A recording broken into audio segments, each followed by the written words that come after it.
et le chef de l'État congolais allait peut-être partir du côté de Moscou, et donc on ne le fait pas. Donc le fait que ça a été fait, ça prouve que la justice française est libre. Mais déjà le fait pour la justice française d'ouvrir une enquête judiciaire contre les chefs d'État en exercice, là encore je le répète, c'est une violation d'une règle sacro-sainte en fait qui existe en droit international, que tous les États doivent respecter. Ah oui, mais par ce principe. Là nous sommes en train de parler de Madame Antoinette Denis. Mais on est là pour ça. Pourquoi vous voulez que... Le vrai problème part d'abord. Le vrai problème part d'abord. Il faut qu'on parle d'abord. Il faut conclure. Vous savez très bien. Mais il ne faut pas noyer le poisson, cher. Du haut de votre expérience en tant qu'avocat pénaliste, vous savez très bien quand vous avez un dossier pénal, la première des choses que vous faites, c'est de regarder la procédure.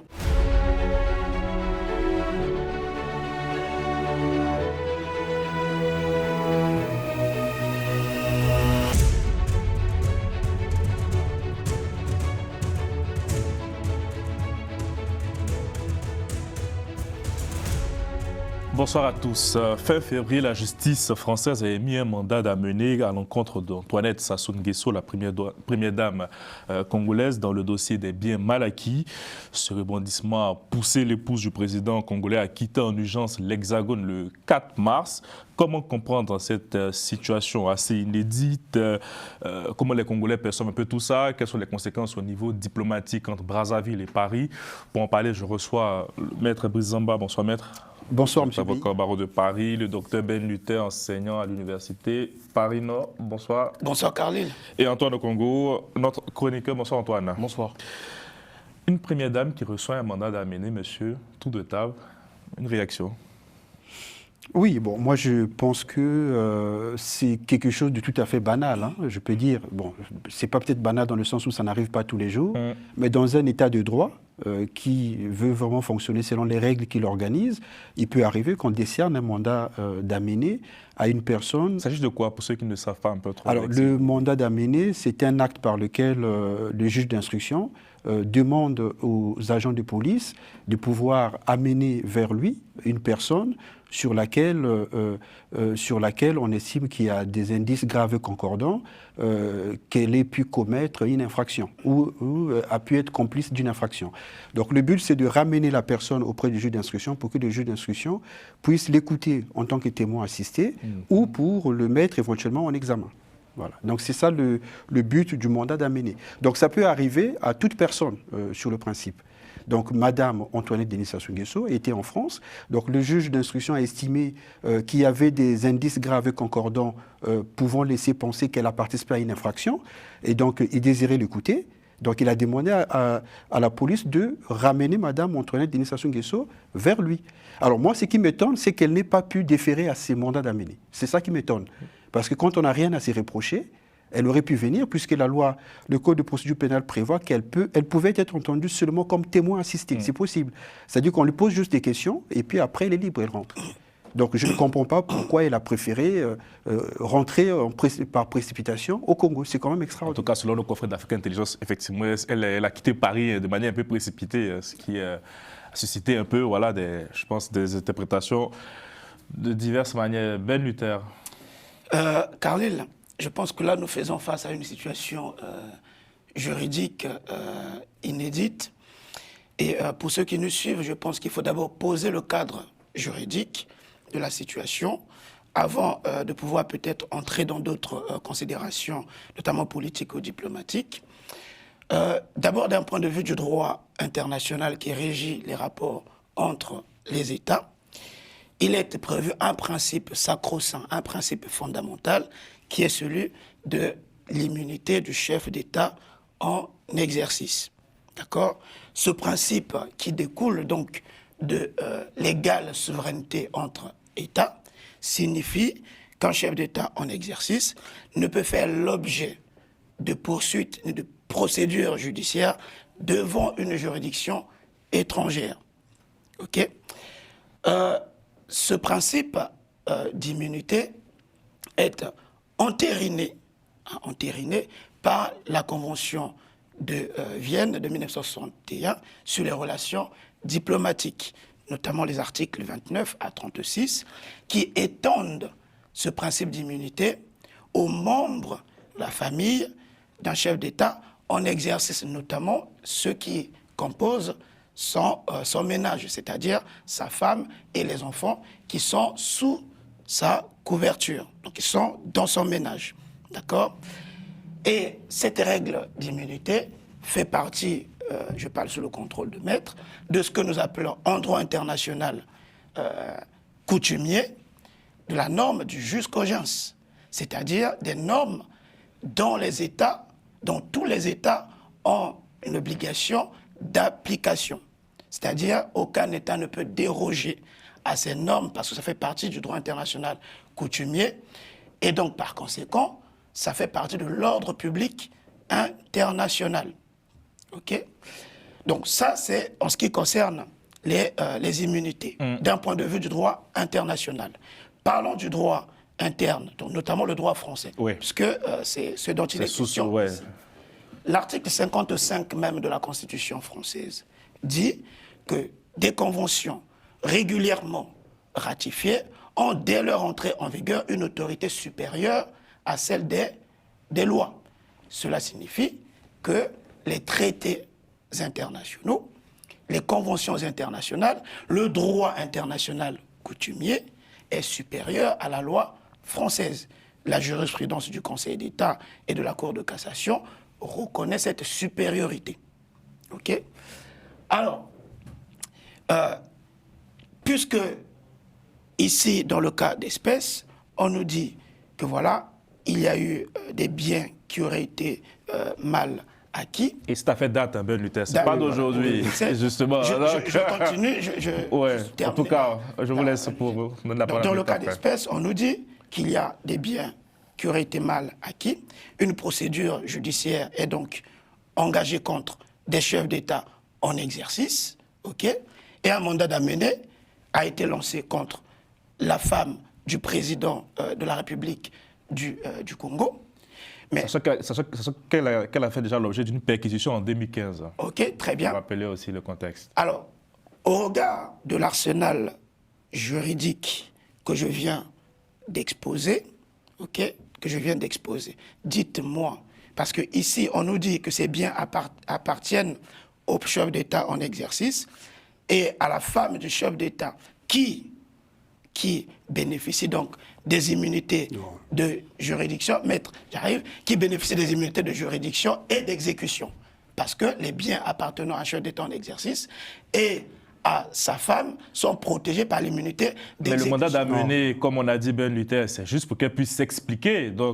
Mais en fait, cette procédure ne devrait pas exister si l'on applique la règle de droit telle qu'elle existe d'un point de vue du droit international. Je pense qu'à la conscience de ces droits-là, pourquoi elle est... interne. Parce que c'est une violation, là on est face à une violation flagrante. Mais elle aurait pu rester sur le territoire et se défendre avec... Mais elle peut pas parce qu'on nous dit que la France, dit-on, c'est un État de droit. Un État de droit, c'est quoi? La première caractéristique d'un État de droit, c'est la soumission. Est-ce qu'on peut lui apporter la contradiction? Parce que ça fait longtemps qu'il fait sa démonstration. Il fallait me laisser ça fait longtemps de la logique, parce que c'est une question juridique. Oui, mais vous avez pris le soin de poser le cadre juridique comme vous l'avez dit. Vous avez parlé de l'État de droit. Je vous donne la parole.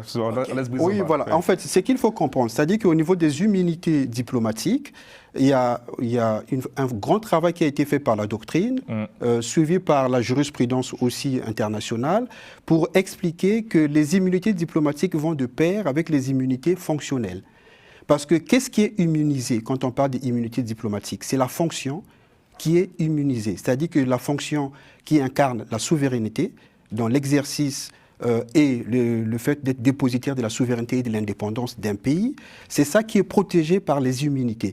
Parce qu'on estime que quand le corps diplomatique qui est dans un pays, pour qu'il puisse, puisque ces corps diplomatiques exercent la souveraineté de l'État pour lequel ils sont là, il faut qu'on les protège donc de tout ce qui est procédure juridictionnelle ou procédure ou des voies d'exécution. Donc ce qu'on appelle immunité juridictionnelle, pénale et d'exécution. Donc ça, c'est par rapport à leur fonction. Et donc, la fonction du chef d'État, puisque le chef d'État incarne la souveraineté de son pays et l'indépendance de son pays. Par conséquent, il a une immunité de juridiction. Vous voyez? Donc, pour aller plus loin, si vous regardez la décision qui a été rendu par la Cour internationale de justice le 14 février 2002 dans l'affaire qui opposait le Congo, donc la RDC, à l'État belge, la Cour internationale de justice a bien précisé que les personnes qui sont dépositaires de la protection de l'immunité juridictionnelle au sein d'un État, il y a le chef de l'État, il y a le Premier ministre et il y a le ministre des Affaires étrangères. Ce sont des personnes que la doctrine et la jurisprudence internationale reconnaissent comme pouvant bénéficier de ces immunités-là, en dehors du corps diplomatique qui se trouve dans un pays. Alors, et c'est là se joue, quand le chef d'État est en déplacement, on ne peut pas l'interpeller pour répondre pour des faits quelconques liés à que ce soit sur le plan pénal ou civil. Voilà. Donc, quand il se déplace avec son épouse aussi, puisqu'il est en mission, son épouse ne peut pas être interpellée aussi pour ses besoins. Ça, c'est intéressant. Voilà. Ça. Ouais. Donc, il faut rester dans les cas en espèces, parce que les textes, il faut les appliquer au cas concret. Il ne suffit pas de les avoir en théorie. Hein, vous voyez. Donc, maintenant, dans les cas qui nous intéressent, vous avez... C'est intéressant parce qu'elle était en déplacement privé. Privé, absolument. C'est-à-dire que là, Madame Antoinette Denis Sassou Nguesso est en déplacement privé pour des raisons médicales, c'est son droit en France. Et donc, elle est citée dans une affaire pénale dans laquelle on estime qu'il y a des indices graves et concordants qui pèsent sur elle, qu'elle ait pu être auteur ou complice d'une infraction. En fait, la justice française est en droit de lui décerner mandat d'amener pour qu'elle vienne s'expliquer. Pourquoi ? Parce que déjà, elle n'est pas en tant que... par elle-même, elle n'est pas dépositaire d'une immunité, par elle-même. Puisque elle, son immunité est une extension de l'immunité de son mari qui est chef d'État, quand son mari est en mission. Voilà, parce que dans les immunités de fonction, il y a aussi les immunités de mission, parce que la fonction va de pair avec la mission. Vous allez voir qu'il y a parfois des agents de l'État qui viennent en déplacement avec un passeport diplomatique, avec un ordre de mission, qui peuvent aussi être immunisés. Voilà, donc il y a les immunités vont de pair, je me répète pour récapituler, avec les fonctions qui vont de pair avec les missions.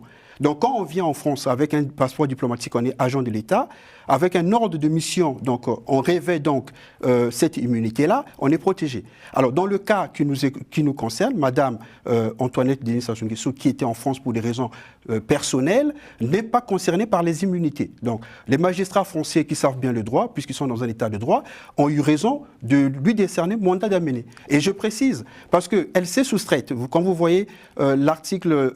d'Afrique Intelligence, justement. Voilà, l'article 231 du Code pénal. Là, c'est précis. C'est précis. C'est-à-dire quand une personne s'est soustrait, fouille à la suite d'un mandat d'amener ou réside dans un pays étranger, on peut lui décerner mandat d'arrêt. Donc voilà, donc ça c'est le risque. Enfin, ils ne sont pas encore à ce stade aujourd'hui. Merci. Rapidement, la réponse de... Très rapidement pour une réaction à ce que dit Maître. En fait, c'est très bien l'exposé que vous avez effectué sur les immunités diplomatiques. Mais vous oubliez qu'à côté des immunités diplomatiques, il y a des immunités qui ne sont pas prévues par des règles qui relèvent du droit international coutumier, à ne pas confondre avec le droit international conventionnel. Ce que vous avez relaté, c'est totalement des immunités diplomatiques qui relèvent du droit international conventionnel. D'accord ? Là, allons même dans le fond du problème dès l'origine. On regarde que là, il y a une procédure qui est lancée, d'abord contre les chefs d'État en exercice. C'est ça. C'est-à-dire que dès le départ, la procédure qui vise les chefs d'État en exercice est biaisée parce que cette procédure viole le droit international coutumier. Oui, mais là, il s'agit de... Non, il faut pas... d'abord, sur le principe. Il ne faut pas qu'on se perde, parce que ceux qui nous regardent ont besoin de savoir, Madame Antoinette Denis Sassou Nguesso, pourquoi on lui a décerné un mandat d'amener. Parce qu'à la rue Niel, dans le 17e arrondissement, Paris, il y a un appartement fastueux qui est en son nom. Voilà, en son nom. Alors la question se pose, comment elle, qui n'est pas, dont on ne connaît pas la profession, comment elle a pu acquérir ces biens. Donc les juges français ont le droit de l'interpeller pour savoir comment elle a fait pour en devenir propriétaire. Donc dans un état de droit, quand on est habitué aux démarches juridiques, dans un état de droit, on défère, on s'explique. Alors la question, pourquoi elle n'a pas déféré? Pour s'expliquer, puisqu'elle est innocente. Elle aurait pu y aller et s'expliquer. Mais lorsque Ben était fait référence au droit coutumier, donc je pense au à une sorte de courtoisie diplomatique, ça ne passe pas. Oui, mais je peux même aller plus loin. Vous voyez, le fils du président Obiang, Théodore, il a été élevé en tant que vice-président. Ouais. Et il n'en demeure pas moins qu'il a été jugé en France. Ouais. Et on a considéré qu'il devait... En fait, ses défenseurs ont mis en avant les immunités. Mais la justice française a considéré qu'il était justiciable. Voilà, donc c'est pour dire que il y a les textes et puis il y a les applications des textes tels que déjà les auteurs interprètent les textes internationaux et puis comment les juridictions les appliquent et les dépositaires considérés comme étant les dépositaires des immunités par rapport à leurs fonctions. C'est clair, pour la Cour internationale de justice, vous avez le chef de l'État, vous avez le Premier ministre, vous avez le ministre des Affaires étrangères. Vous voyez. Maintenant, les autres agents de l'État, quand ils bénéficient d'un passeport diplomatique avec un ordre de mission, peuvent prétendre à cette protection-là. Mais là, en l'espèce, Madame Antoinette Denis Sassou, je me répète, n'était pas en voyage de mission avec son époux sur le territoire français. Donc, voilà. On va aller maintenant sur le volet diplomatique. Antoine, est-ce que c'est pas aussi est-ce qu'il n'y a pas un risque de crispation entre Brazza et Paris à travers cette affaire qui n'a pas été vraiment relayée dans la presse française, ce sujet-là, sachant que le président Sassou est attendu à Paris le 26 mars prochain en visite officielle qui devait prendre même le grade de visite d'État. On continue de se poser encore la question à l'Élysée. Mais bon. Moi, je pense simplement que c'est un gros problème au niveau de la diplomatie, dans la mesure où on a une première dame qui est demandée devant des juridictions d'un pays qui n'est pas le sien. Et à partir de ce moment-là, pour moi, je considère que c'est un moyen de pression du pays dans lequel elle est contre son pays d'origine, ce qui est totalement incongru et totalement anormal. D'autant plus que ce n'est pas la première fois que la France agit de telle sorte, de la sorte que c'est toujours contre des pays où elle a des intérêts, que ce soit diplomatiques, économique ou géopolitique. On peut prendre actuellement le Tchad, avec qui elle a eu quelques problèmes l'an dernier, où le président tchadien, il a été mis en cause dans des espèces de malversations. C'est un peu le même cas, c'est l'affaire de... Oui, mais c'est toujours le même modus operandi d'une certaine manière. Il y a une intention derrière la justice française. Bien sûr, il y en a. Déjà, pour moi, la justice française, elle n'est pas autonome indépendante. Elle n'est pas autonome. Déjà, ce n'est pas moi qui le dis, ce sont les textes en eux-mêmes qui le disent. L'autorité judiciaire française, c'est une autorité et c'est pas un pouvoir judiciaire. La justice française n'est pas indépendante. La justice française n'est pas indépendante entre l'exécutif et le pouvoir judiciaire. De sorte est que... Vous pensez que c'est une commande de l'Élysée Je ne dis pas forcément que c'est une commande de l'Élysée, mais pour moi, c'est déjà un moyen de pression contre un autre État. Oui, mais bon. Et donc, c'est pas moi qui le dis, l'actuel Premier ministre français, François Bayrou, il avait dit en 2012, je cite, il souhaitait que le pouvoir judiciaire soit totalement déconnecté de l'exécutif, de sorte à ce que même le ministre de la Justice soit pas un ministre de gouvernement, mais un ministre de la nation. Le Premier ministre français en 2012, ce n'est pas moi qui le dis, c'est le Premier ministre français. Oui, mais bon. Je dirais à ce que... Expliquez-nous cette affaire, parce que... Je ne suis pas en train de remettre en cause l'indépendance de la justice, mais peut-être que là, il faut peut-être opérer une dichotomie entre ce qu'on appelle les juges du parquet, donc procureurs de la République, le ministère public, qui sont sous l'autorité du ministère de la Justice. Puisque c'est eux qui déclenchent les enquêtes. Et les juges du siège, là, en l'occurrence, c'est un mandat d'amener, donc c'est un juge de siège qui l'a délivré. Mais avant, il y a eu des enquêtes qui ont été menées. Ces enquêtes sont déclenchées par un procureur de la République, donc sous l'autorité du ministère de la Justice. Donc on peut comprendre qu'il s'agit là. Il peut y avoir derrière ce dossier, parce que ça fait quand même très longtemps, 18 ans, que ça existe. Jusqu'ici, on n'a jamais trouvé, notamment en ce qui concerne le président de la République du Congo, le président de la République du Congo, on n'a jamais pu démontrer de la façon la plus exacte qu'il y aurait eu des biens mal acquis. Et donc, c'est C'est ça. bon, Ça fait 18 ans. Ça fait quand même 18 ans que ça Je pense que le problème, c'est qu'à force d'avoir trop vécu en Afrique, on a du mal à imaginer. Non, mais là, on est sérieux. C'est sérieux ce qu'on est en train de dire là. Parce qu'il y a des gens qui nous écoutent. La justice française n'est pas parfaite. N'est pas parfaite. Il y a encore beaucoup de travail à faire pour dynamiser encore son autonomie, c'est sûr. Mais pour être moi-même professionnel auxiliaire de justice, je peux témoigner que la justice française est libre. Voilà, c'est-à-dire que les magistrats ne vont pas prendre leurs ordres parce qu'au Congo, par exemple, il y a un collectif de la société civile qui a déposé plainte avec conscience du parti civil contre X sur la disparition des 14 000 milliards de générations futures.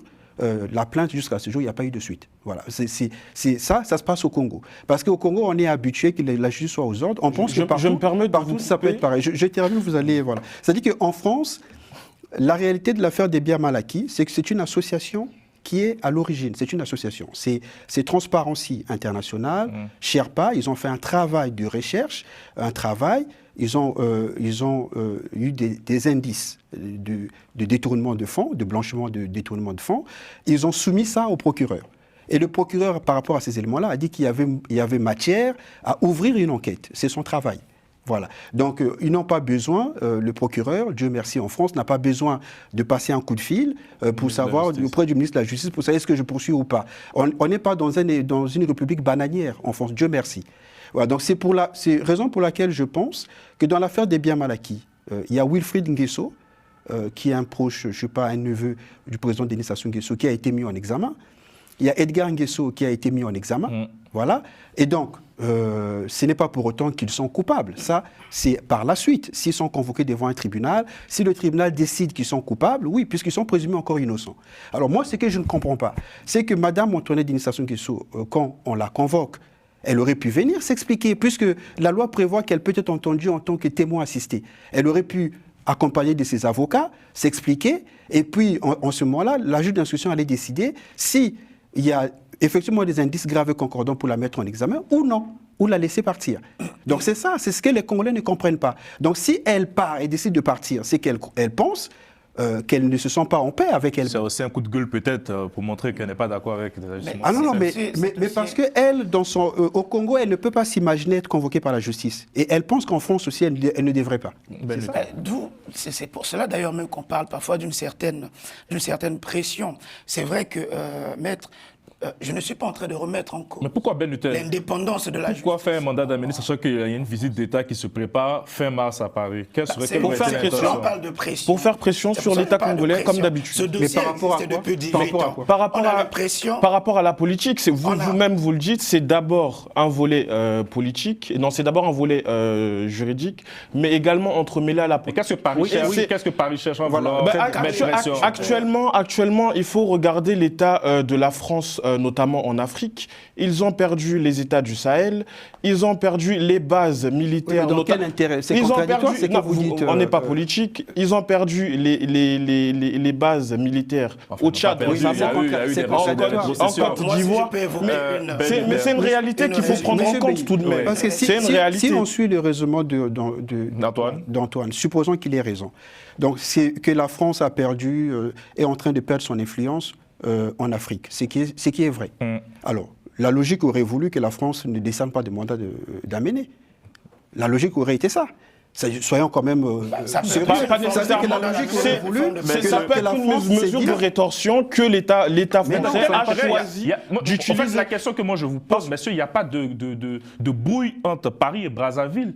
Donc, lorsqu'on me fait savoir qu'il y a une volonté de faire du chantage, dans quel intérêt aujourd'hui? C'est simplement une forme de néocolonialisme, comme la France a l'habitude de le faire sur les États africains. Ce que je peux constater dans cette histoire, c'est qu'on a l'impression qu'on est dans une espèce de série télévisée, d'accord? Ça fait 18 ans.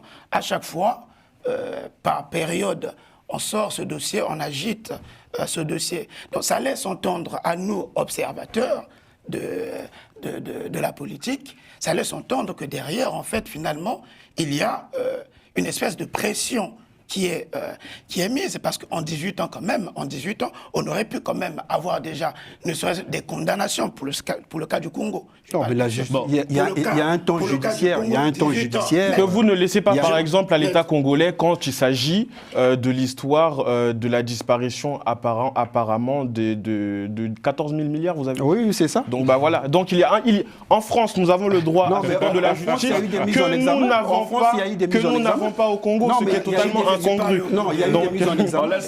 Au Congo, il n'y a rien. Il n'y a même pas un petit artillerie. Mais est-ce que vous êtes allé sur le terrain voir si... Ah oui, moi je suis en contact avec la société civile au Congo et je sais, parce que j'ai participé à cette plainte, et je sais qu'il n'y a rien eu, rien.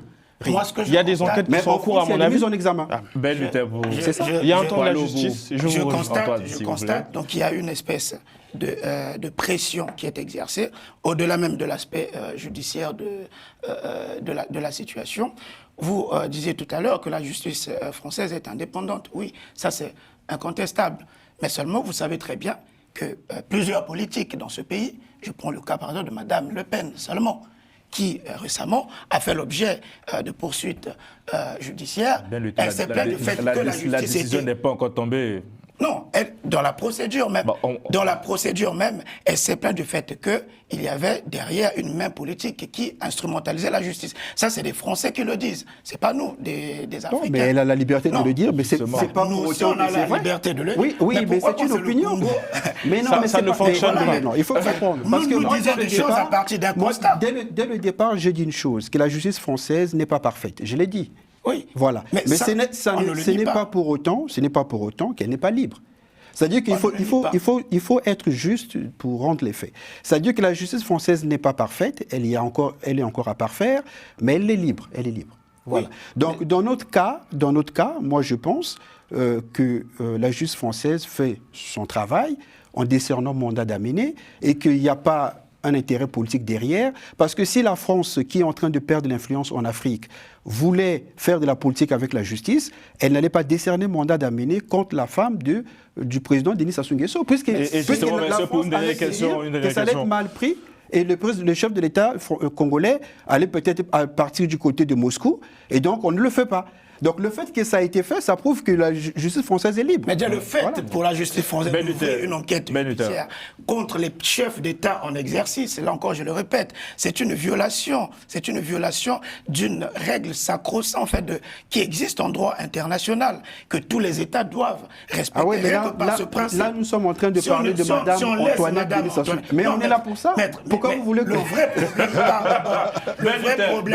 vrai problème part d'abord. Il faut qu'on parle d'abord. Il faut conclure. Vous savez très bien. Mais il ne faut pas noyer le poisson, cher. Du haut de votre expérience en tant qu'avocat pénaliste, vous savez très bien quand vous avez un dossier pénal, la première des choses que vous faites, c'est de regarder la procédure. Pour voir si elle a été respectée. En tout cas, le président n'est pas inquiété. Le président n'est pas inquiété dans cette affaire. Mais il y a une enquête. Mais là, dans ce cas, il n'est pas inquiété. Tout à l'heure, Maître a parlé du vice-président de la Guinée équatoriale qui bénéficie de ses immunités, mais qui a été condamné. Non, qui croyait bénéficier d'une immunité. Non, pas qui croyait de par sa fonction, vous avez parlé de l'immunité fonctionnelle. Mais puisque ça n'a pas été le cas, il a été condamné. Donc ça n'a pas été le cas. Vous parlez des immunités fonctionnelles. Vous l'avez bien expliqué. Donc vous voyez, il a été condamné alors même qu'il joue des immunités fonctionnelles dont vous parlez. Donc il y a une violation. Il faut lire le jugement qui a été rendu, Ben. En fait, dans le principe, il ne pouvait même pas faire l'objet de condamnation. Bon, dans le principe. Merci beaucoup. Le temps est déjà parti, donc je suis obligé de rendre l'antenne. Merci pour vos analyses. Le sujet est passionnant. Merci, Maître. Merci Antoine. Merci. De la souveraineté pour nos États. Il faudrait... Oui, mais ça c'est très important. La souveraineté exclut-elle l'indépendance, l'application de la justice? Oui, quand il y a une réelle justice, et qu'elle n'est pas instrumentalisée. Il faut déjà que dans ces pays africains qui prétendent à la souveraineté, qu'il y ait déjà la justice dans leur pays et l'état de droit. Et la souveraineté, c'est une règle qui s'impose. La souveraineté, c'est pas un slogan. Le respect de la souveraineté. Mesdames, messieurs, je vous invite à poursuivre le débat chez vous à la maison. Portez-vous bien. Bonne soirée.